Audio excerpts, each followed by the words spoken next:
Hi guys, my name is Heather Logan and I'm Detective Specialist at ETSU. Anne Marie just finished an orientation with us and I was able to learn a bit about what your center is experiencing with all the new exciting changes, and I am excited for you guys. It's going to be a fun time. And one of the things that we talked about in orientation was teachers and educators being able to ask children open-ended questions. And apparently that made an impression on Anne, and she asked if I would share some of that with you. So I'm just going to do this quick video, and I'm going to send you some resources in the mail that you can use with your classrooms and the children in your classrooms. So open-ended questions don't have a yes or no answer. And I also like to say that open-ended questions are questions in which you don't necessarily know the answer. So the prompts at the beginning of this graphic that you see say, how did you, why did you, or what do you think? These are questions that you don't know the answer to.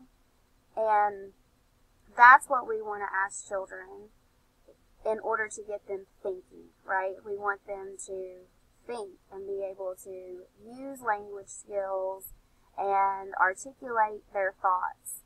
So there are different types of open-ended questions.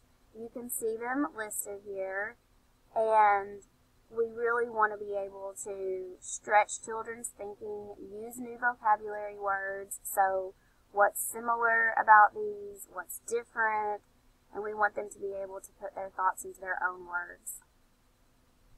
We want to use them so that children can extend their thinking and the learning process. Closed questions might be, did you go to the pool yesterday? That's a yes or no question. But if we don't follow that up with, well, tell me about it. What did you do at the pool yesterday? Then it's a closed question. What color is this? Is a closed question. How many strawberries do you see? Is a closed question. We already know the answer to those things, so we want to try to avoid those. We want to use open-ended questions to learn more about children. So if our curriculum is going to be built on what we know about children's interests and their abilities, then we have to get to know them. And it's going to help us support children's learning. So I want to give you some examples with these two pictures here. So the first picture, we could say, where do you think that this family could be? Have you ever been to a similar place? Tell me about it. What was it like? How do you think these people are feeling?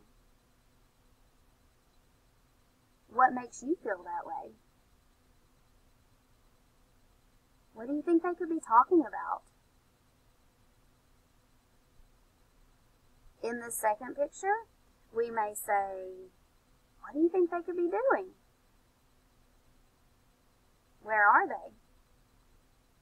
It looks like they're at a beach, but they're not wearing swimsuits. I wonder why.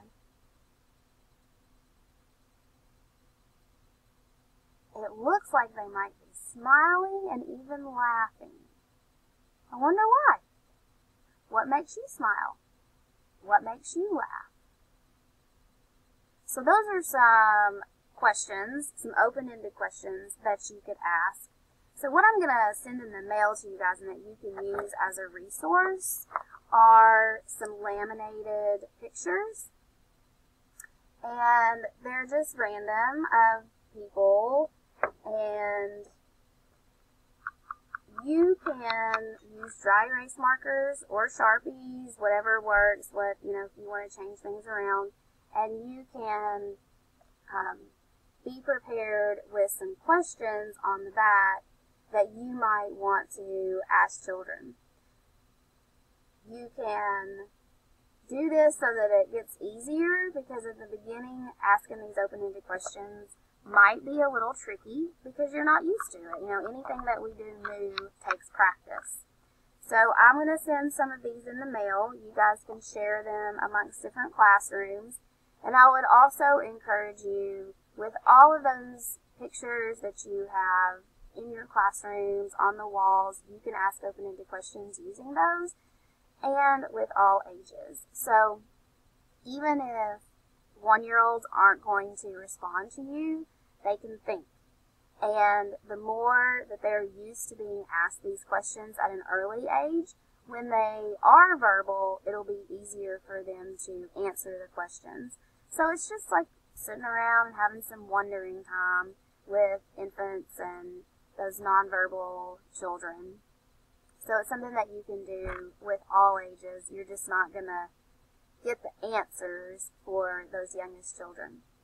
Alright, so I hope you guys have a great summer and have fun during this transition. If there's anything else that we can help you with, just let us know. Thanks. Bye.